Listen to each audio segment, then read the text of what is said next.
Hello, everybody. Thank you so much for tuning in. Today, I am incredibly excited to share with you an interview I had with Rocket Lab's CEO, Peter Beck, and CFO, Adam Spice. Before I dive into that, I just wanted to thank all you guys for watching over the past couple years, because without you, there's definitely no way this conversation would have happened.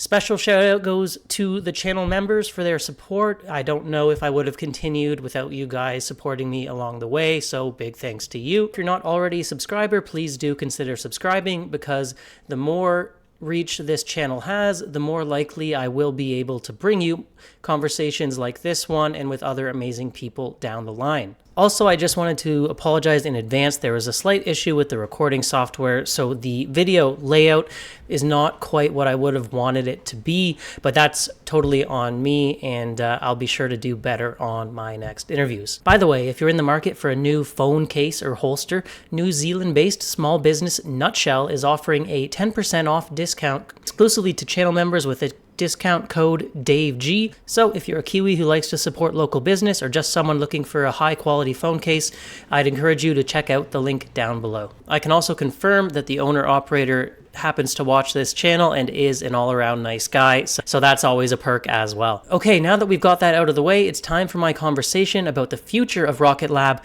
with Peter Beck and Adam Spice. Thank you guys so much for coming to talk to me. It is very much appreciated, and congratulations on another record quarter.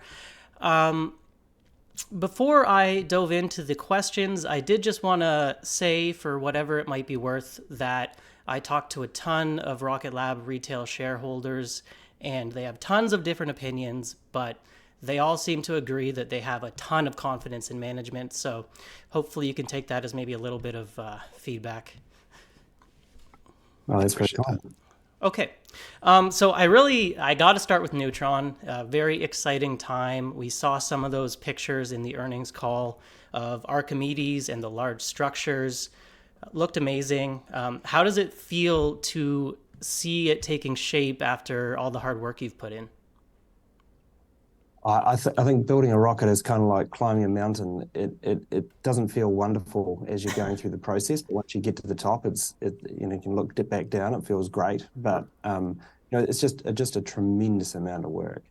And I think the best way to describe a rocket development program is like a floating iceberg in the sea. It's like you see the rocket, and that's kind of the bit that's sticking out of the ocean, but all of the infrastructure and the factories and test facilities and production lines are like the bit below the waterline that it's not that obvious for everybody to see, but actually it's the majority of the work.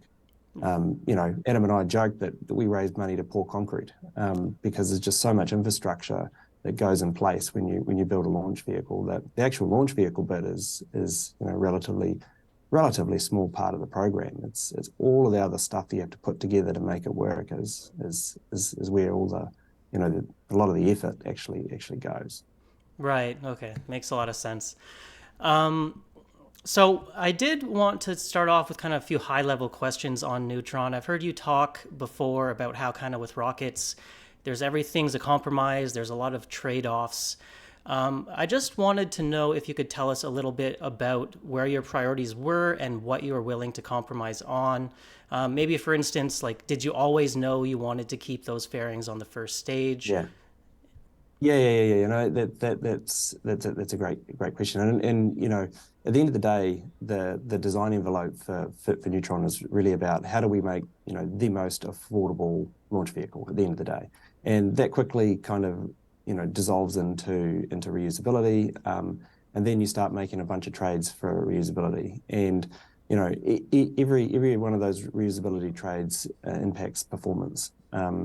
And the original design of Neutron started off literally looking like a traffic cone, because if you kind of divulge everything down to the most elemental physics, then you end up with a traffic cone, and it kind of moved from there. And going fishing fairings out of the ocean is no good. You've got to resurface them. But carrying the fairings all the way up to staging is quite challenging as well from a performance perspective. So you'll notice when you look at Neutron, the first stage relative to the second stage is actually really quite large. And if we stripped off all the reusability elements of the first stage, then the first stage would shrink quite remarkably.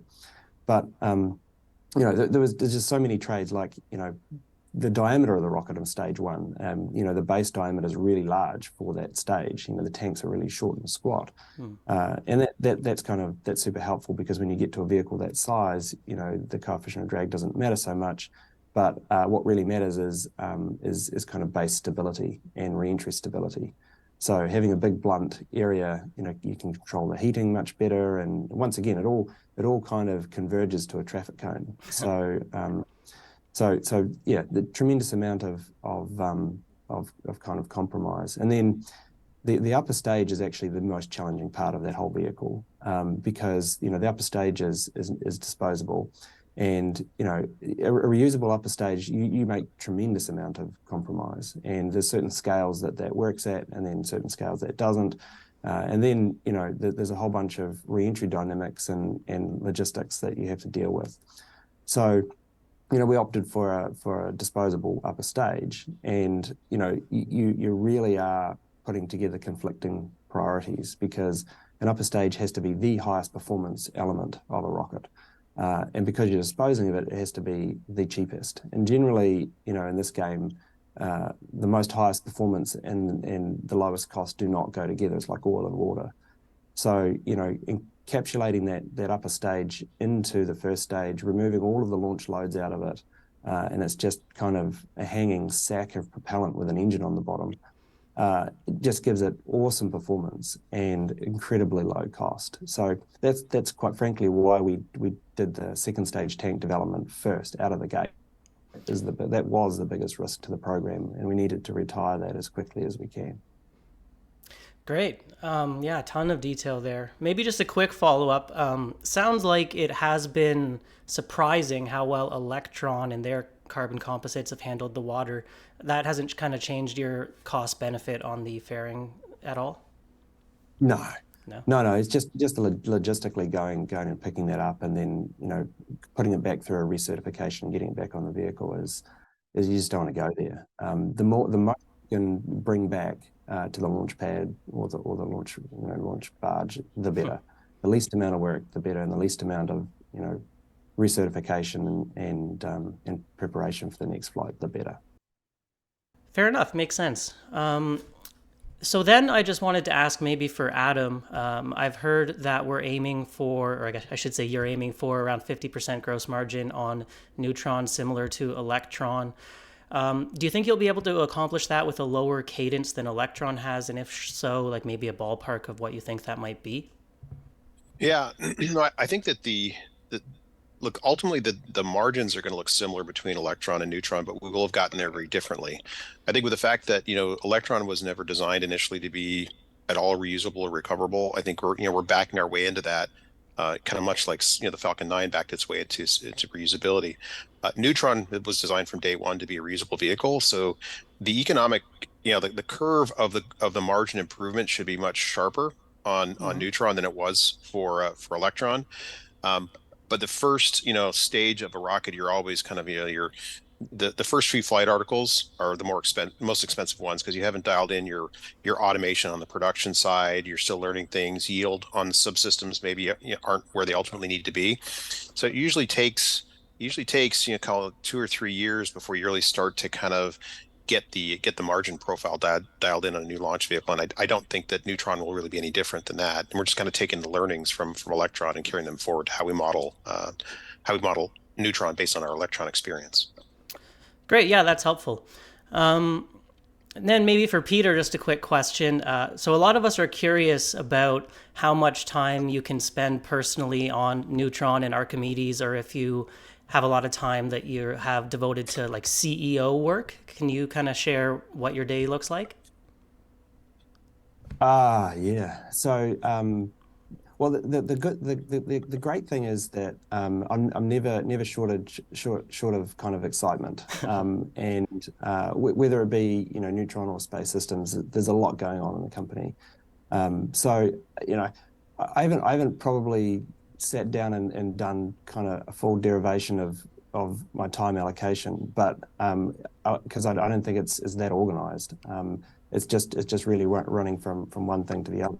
I guess, if I had my dream, I would get more time to be the chief engineer than I get. But at this point, the team is super mature and super aligned. So there was a time where we would have 5 different views, and somebody has to arbitrate the view in the room and make an engineering decisions. But I'd say that happens extremely rarely these days. So the demand for those kind of decisions is less. So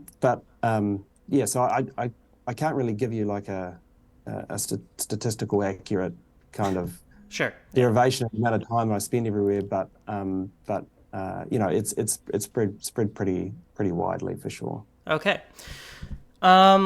And I realize this is probably way too early for you to comment on it all, but I just felt like I had to ask, do you have any thoughts on potential block upgrades down the line? Does the taper at all make it more challenging to stretch the tanks or anything like that? Or any thoughts on that?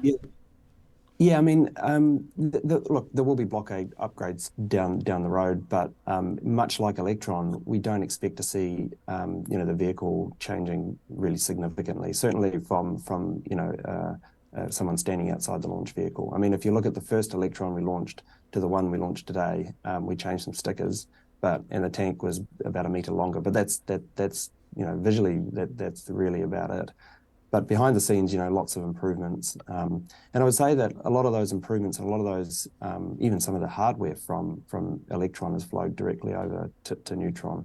So we've had a chance to correct some of those things that we don't particularly like. So yep, there will be block upgrades. If we need to actually stretch tanks, the tank section is actually parallel. It's the interstage that's tapered in the end. So that wouldn't be a much of a challenge, but yeah, no, we're certainly designed for it, but I think you'll see Neutron following a very similar path to Electron, and that's really important because this is not a science project. We need to get this vehicle to the pad and get customers launching on it. So you don't want to have a minimum viable product that you have to then go back and completely redesign after flight 1. Right. I do need to move on to space systems then. I often say I'm a fan of the company because of the rockets, but I'm an investor because of space systems and the end-to-end vision. So very important. Recently, you announced a new Composite Structures business line to space systems. Can you give us any idea of how impactful you think that might be, like how large it would grow compared to some of your other businesses? Yeah, the idea behind that is we just do so many large composite structures, and we do them super well. I mean, if you look at all of our programs, if there's a pressure vessel to be made, we just naturally build it out of carbon, and it's like half the weight of anything metallic or more. So I would say that one of our really, really core key kind of strengths is composite structures and super lightweight composite structures. All of the spacecraft, like the Capstone spacecraft, was a great example. If I handed you one of the pressure vessels or fuel tanks for that, it almost like it's a large spherical thing, and you can literally pick it up with your pinky. It just feels weird. So really good at that kind of stuff, and we always have lots of folks sort of coming to us asking us for either capabilities or technologies. So we thought we would kind of be a bit more organized and put that into a business unit and kind of move forward as as a whole separate entity or separate business unit. But I'd say it's early days yet because the demand on our composites team is just extreme right now across all of our programs. So it's something that we think that we can definitely be very disruptive on in the future. But the focus is right now is definitely on delivering kind of the programs we've signed up to deliver on internal programs. Right. Yeah, and I'd add to that, Dave, that there can be a lot of synergy there, because if you look at the investment that we're making to support Neutron in Middle River, Maryland, we stood up a new composites manufacturing facility there. we're facilitating that with some pretty sophisticated and expensive equipment that, we'd love to be able to amortize that over other opportunities. And I think we will find those opportunities as Pete was mentioning. So I think there's a lot of, it's not just, we try to do things here that are very fungible so that benefit all parts of the business. And I think this composites line of business can draft off of what we have to do anyways for Neutron, for example. So I think it could be a lot of goodness there. Yeah, that makes a ton of sense to me. It still blows my mind. I think I heard you say in a previous interview that second stage is like the weight of a motorcycle or something. So I can't picture that, but anyway. On the topic of the large reaction wheels and the mega constellation customer, I know pretty limited what we can talk about there. Is there anything you can tell me about what kind of production capacity you have on those, or like what kind of volume discount you think we're looking at on that contract? Yeah, we can't really talk too much about that. But, I would say that, correct me if I'm wrong, Adam, I think we're on track for like 2,000 wheels this year, something like that. A little north of that, yeah. Yeah. Yeah. So we certainly, have good capacity in that production line, and that certainly, flows on to internal projects, and we find that manufacturing capability really, really useful. Yeah, and what's great about that too, Dave, is the fact that, it took a lot of work, a lot of engineering ingenuity to basically put together a production flow that could support these kind of volumes. Because when we acquired the Sinclair interplanetary business in your hometown, they were manufacturing call it 150 reaction wheels a year, and Pete just mentioned volumes that were thousands of volumes per year, right? And the benefit of now doing that at that scale is we can apply that scale manufacturing to those other smaller volume kind of orders and get the cost reductions that go along with that. So it should be a material margin enhancer to all the rest of the business that we do as well. So it's not just helpful that we have this mega constellation customer, but the forced production synergies and values that got created there, we can translate to the rest of our business. So just an uplift to the overall margins for that part of the business. Sure. And you may have answered this previously, but is there revenue being recognized from that deal like this year? Yes. Oh, okay, great. Okay. So in terms of looking at the overall trajectory of the business long term, for me, just trying to value it, I feel like I've got great visibility on the launch side. Less sure about long-term growth on space systems. Is there any color you can kind of give me on how to think about that? Like, has the previous few years been pretty good benchmark? Well, if you look at what we're trying to achieve here and ultimately trying to get to, and the way we're getting there, right? It's a very methodical step after step. And if you look at the very early programs that we took on, the capstones and VADAs and whatnot, and then we kind of stepped up as being a major sub and a major program for the MDA Global Star, and then now we're the prime contractor for a large SDA mission. So you can see the trajectory in an extraordinarily short time frame of where we're trying to take that space systems business. But I think the bigger thing to really think about is, and I think one of the analysts on the earnings actually asked a really, really great question. Kai, he was like, well, you're seeing Raytheon back out of kind of these large SDA programs and some of these programs as being prime and focusing on component supply. And you can name a number of primes that are sort of doing that. And I would say what we're witnessing here is a total inflection point of the space industry. The large, you go back just a few years ago, it would be absolutely unheard of one of those large primes to be backing out of being a prime and wanting to be a sub on some of these things.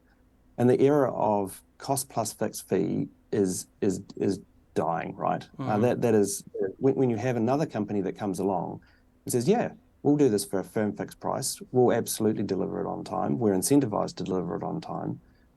And we can guarantee that schedule because we have all these components internally. We're not relying on being an integrator of everybody else's stuff. We have them internally. So we can actually meet this delivery, especially in an environment where delivery is more important than anything else right now.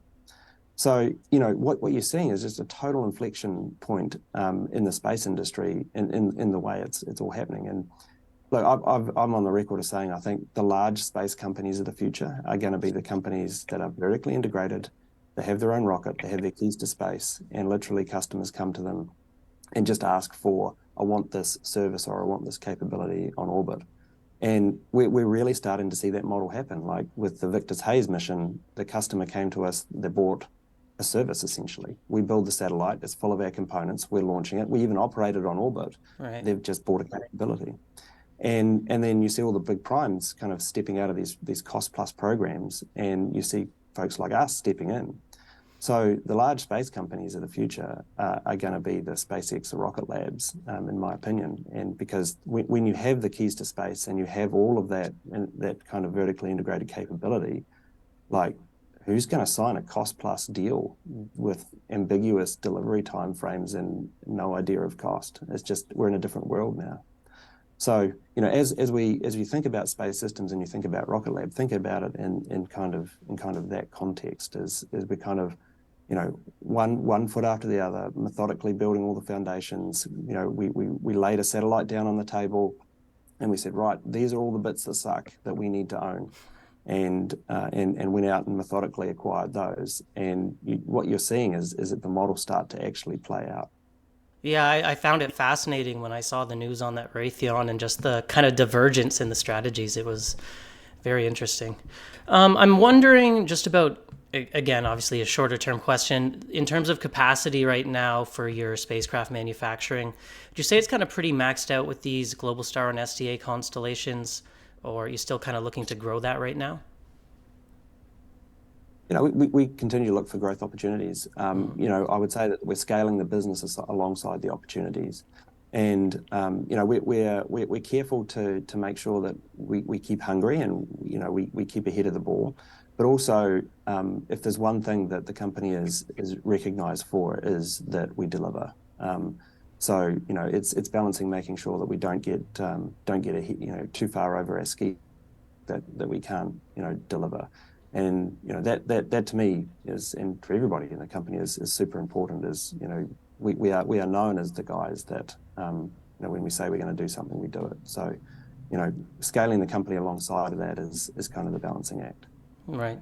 Yeah, and I would add to that the space systems side of the business isn't the crazy capital intensive part of that's the rocket part. The rocket part is crazy on infrastructure. Fortunately, what we've done is we've kind of leaned forward over the last several years, and we've built out our footprint from a manufacturing perspective to be able to take on more. So, for example, here at our headquarters building in Long Beach, we've got about a 10,000 square foot clean room that we're building current satellites in, but we have capacity. We could quadruple the amount of work that we do in this building just by adding more clean room, which isn't really that expensive in the grand scheme of things. So I think we've got the ability to scale pretty quickly, and we've invested in ERP systems and all the different things that allow you to scale in a controlled and efficient way.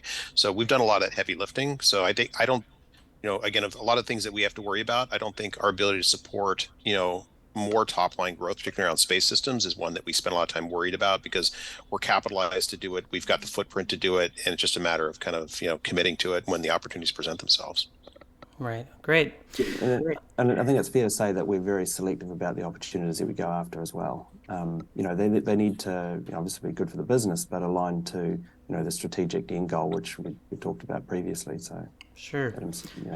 Maybe just about that, are you at all interested in perhaps future SDA tranches down the line? Well, I think like the US government has changed their kind of space national security model, and that is away from large one or two large exquisite birds to a proliferated LEO architecture, which requires constant replenishment. Mm-hmm. So the SDA work is here to stay. Like that, like every 5 years there's going to be new constellations and new projects. So yeah, we see the SDA mission as being a complete change in the business model that provides kind of a really strong demand signal and a long-term base kind of requirement of supply of vehicles. And I would say that the folks that can execute those programs really, really well are going to be in great position for the future.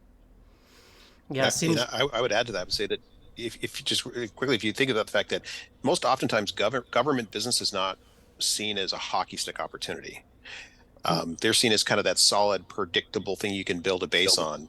And I think that's still very much the case. But I think right now, particularly when it comes to opportunities like the SDA platform, I mean, that represents one of the bigger hockey sticks in the industry. And so when you have that hockey stick combined with the type of customer that it's coming from in the government, that's hugely encouraging. yeah, it seems like it's great for the whole space industry, to be honest. On the Electron front now, seems like you're starting to get closer to reusing a booster. I assume once you get that done, it'll be a while before you can kind of ramp up to reusing them regularly. Do you have any thoughts on what that might look like after you get that first one under the belt?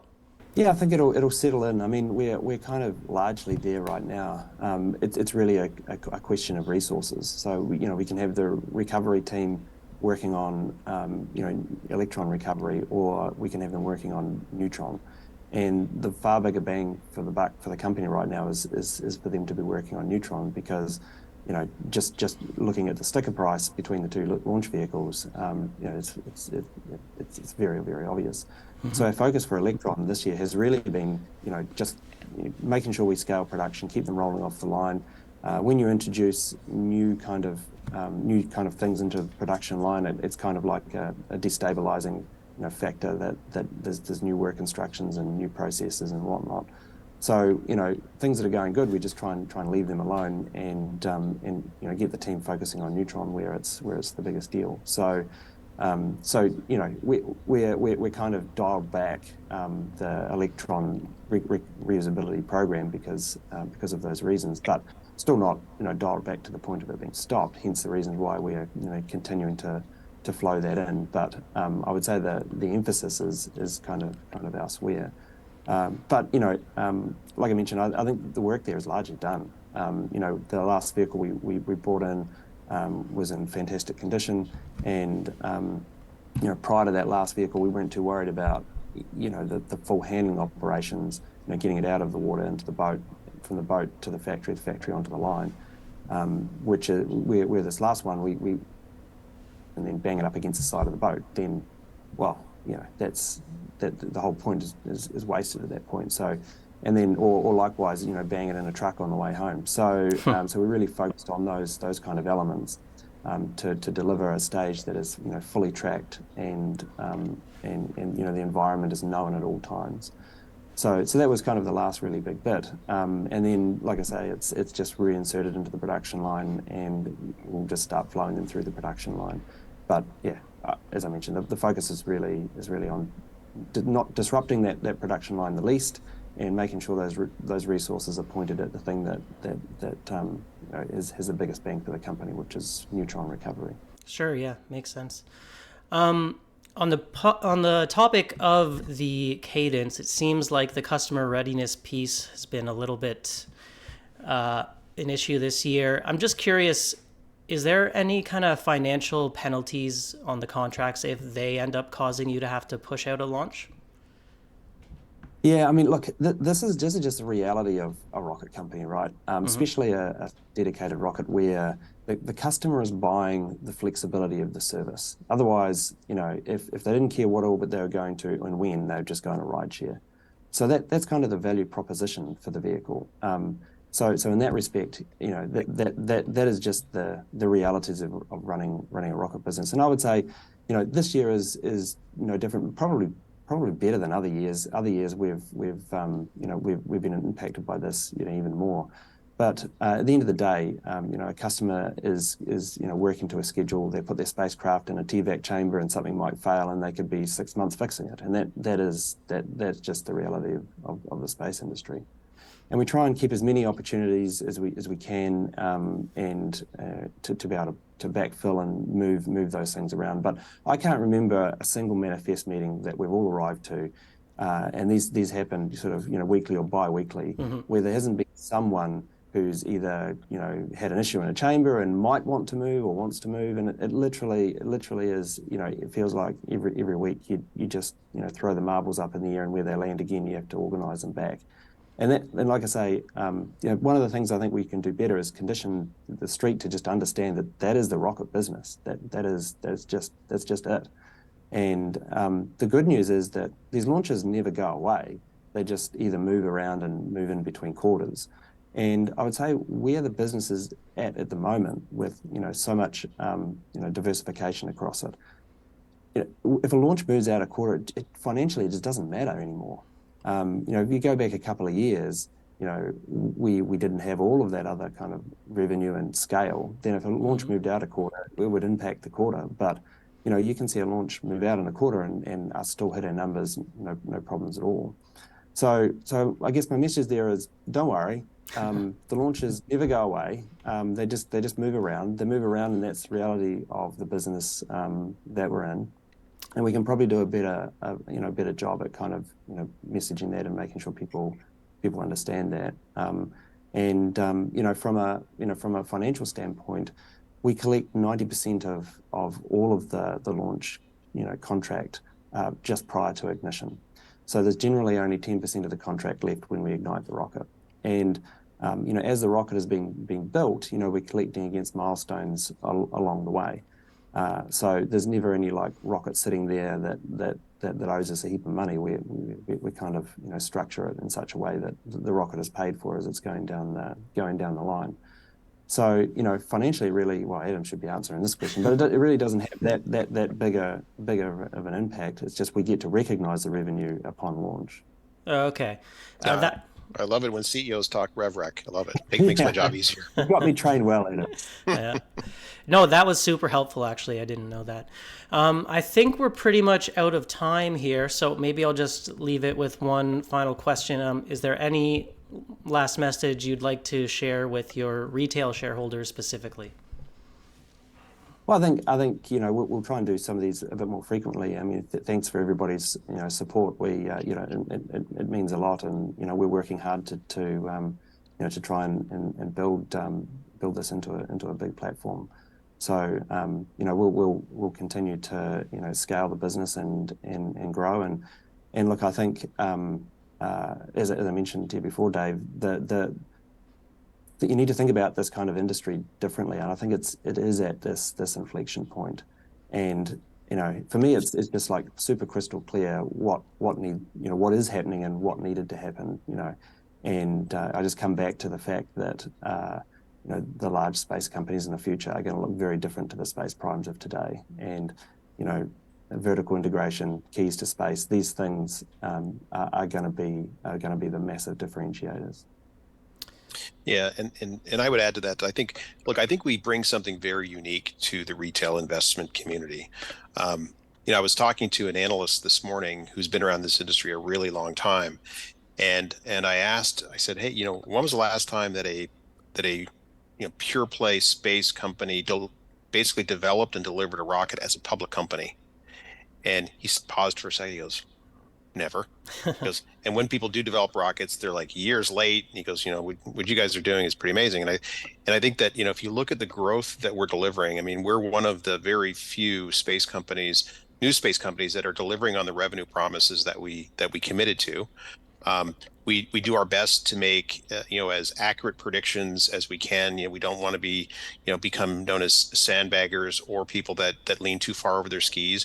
But this is a tremendously difficult business to predict. Mm-hmm. It's just there's a lot of volatility to it. There's a lot of balls in the air, and what we really want to do is provide as much transparency to investors to make informed investment decisions. So I think platforms like this are awesome. I think it's the more information we can get out there and have people make informed decisions, the better off we are, and the better off the retail investor is. Great. Well, thank you both so much for taking the time. It's been extremely interesting, and I guess I'll let you go for now. Maybe I'll run into you in Virginia in a year. Sounds good. That'd be great. All right. See you guys. Thanks. Take care. I hope you guys found this discussion valuable, and thank you to everyone on the Discord server or the channel members who submitted questions for the interview. Much appreciated. Obviously, I owe a big thanks to Peter and Adam for taking the time out of their busy day to chat with me. And I just want to thank you if you watched the video. So I hope you guys have a great day. I hope you found that interesting. If so, please do consider hitting that subscribe button, and I'll see you in the next one. Bye for now.